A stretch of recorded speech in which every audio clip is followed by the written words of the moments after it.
Rallying's been in my blood since I was born. My father, Jeff, was a rally driver since the early 80s, I think it was, so ever since I was out there on the sides of the road spectating and watching him, I just knew that I had to get out there and do it myself.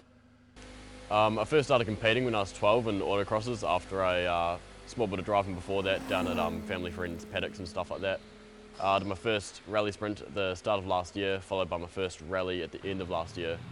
This year was a big learning curve for me. I did the mainland rally series. It was my first full season of rallying and first really season on gravel as well, so that was a big learning curve, and I was really happy to walk away with first in the 0 to 1300 class.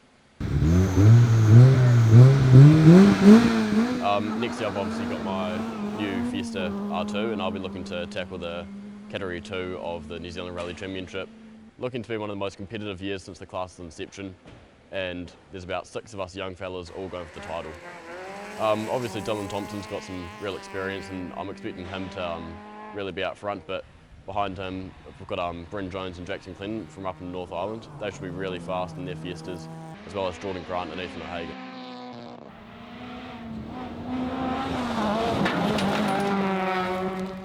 I've never done an NZRC round ever, so next year will be a really big learning curve for me. It'll be my first 2-day rally, first NZRC round, and first time also riding pace notes, so I'm really looking forward to what should be a great learning curve next year and a big step up from what I've done previously. The car's an R2 Fiesta, obviously built by M Sport in the UK. It's running a 5-speed sequential gearbox with a 1600 motor. It's really just a great learning car to sort of take the next step forwards in your rallying career, and it's a lot different to the Starlet from what I used to, so there's for sure some big learning curves to get over, but it's all part of the experience. I'm lucky enough to have some really key people involved in both the presentation side of things and also the driving side of things. It really helps with a young person like me, where you're coming into the sport and you really need that experience to back off from some of those older and more experienced competitors. Really looking forward to seeing my competitors on the stages next year, particularly round 1 at Otago in April. Let's bring on 2021.